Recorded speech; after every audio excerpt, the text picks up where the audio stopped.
नमस्ते। अगर आपका account state bank of India, Punjab national bank या फिर बैंक ऑफ बड़ौदा में है, तो ये खबर आपके लिए बहुत जरूरी है।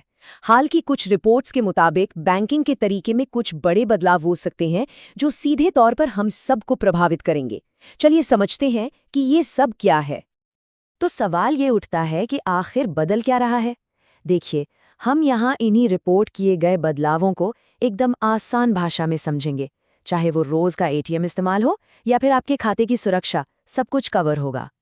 चलिए सबसे पहले उन बदलावों को देखते हैं जो हमारे रोजमर्रा के पैसों के लेन देन से जुड़े हैं। मिनिमम बैलेंस से लेकर एटीएम के इस्तेमाल तक यहाँ कुछ जरूरी अपडेट्स हैं जिन पर ध्यान देना होगा। अच्छा, यहाँ एक बड़ी दिलचस्प बात सामने आ रही है। मिनिमम बैलेंस को लेकर ना बैंकों का नजरिया अलग अलग दिख रहा है। रिपोर्ट्स की माने तो एसबीआई और पीएनबी ने तो इसे खत्म ही कर दिया है, जो कि एक बहुत बड़ी राहत की बात है।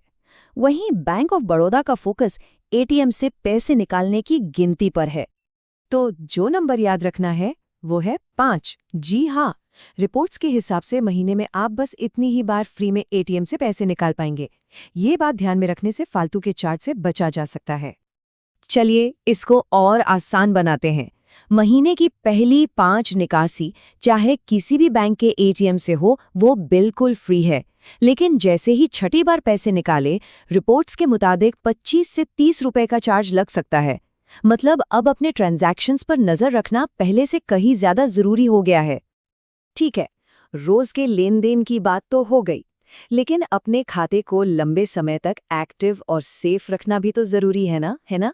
इसको लेकर भी बैंकों ने कुछ नए नियम बनाए हैं। चलिए देखते हैं। आपने इनएक्टिव अकाउंट के बारे में तो सुना ही होगा। इसका सीधा सा मतलब है, अगर 2 साल तक किसी अकाउंट में कोई लेन देन नहीं हुआ, न पैसे आए न गए, तो बैंक उसे इनएक्टिव मान सकता है।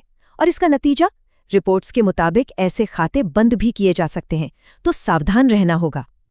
और इसी से जुड़ी एक और जरूरी चीज है केवाईसी, यानी नो योर कस्टमर।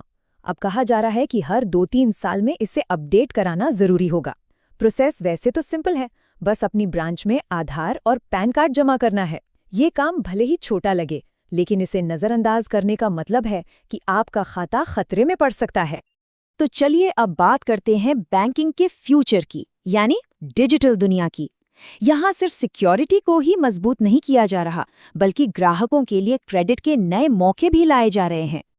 1 लाख रुपए, जी हाँ, ये आंकड़ा एक नई क्रेडिट स्कीम से जुड़ा है, जो रिपोर्ट्स के मुताबिक कुछ खास खाताधारकों को मिलेगी। आखिर ये है क्या? चलिए पता करते हैं। तो ये 1 लाख रुपए वाली डायरेक्ट क्रेडिट स्कीम है क्या? देखिए, रिपोर्ट्स के हिसाब से ये एक क्रेडिट कार्ड है जिसकी लिमिट 1 लाख रुपए होगी। जो भी एलिजिबल कस्टमर्स हैं वो इसे अपनी ज़रूरतों के लिए इस्तेमाल कर सकते हैं और फिर आसान किस्तों में पैसा चुका सकते हैं। और सबसे दिलचस्प बात, ये स्कीम अक्टूबर 2025 से शुरू हो सकती है। अब देखिए, पैसे की सहूलियत तो ठीक है, पर सेफ्टी सबसे ज़रूरी है। इसीलिए डिजिटल बैंकिंग को और ज़्यादा सिक्योर बनाने के लिए ओटीपी के साथ साथ फेस वेरिफिकेशन जैसी नई टेक्नोलॉजी भी लाई जा रही है। इसका मतलब ये हुआ कि जब भी कोई ऑनलाइन ट्रांजैक्शन होगा, तो चेहरा ही एक तरह से पासवर्ड का काम करेगा।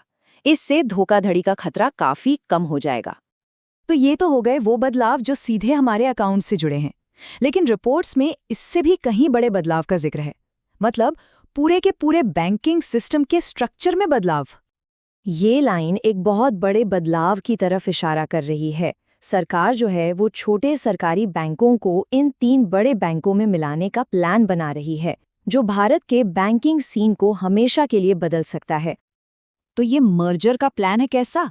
देखिए, bank of India, bank of Maharashtra और इंडियन ओवरसीज बैंक जैसे कई छोटे बैंक्स जो हैं, वो इन 3 बड़े बैंकों एसबीआई, पीएनबी और बीओबी का हिस्सा बन जाएंगे।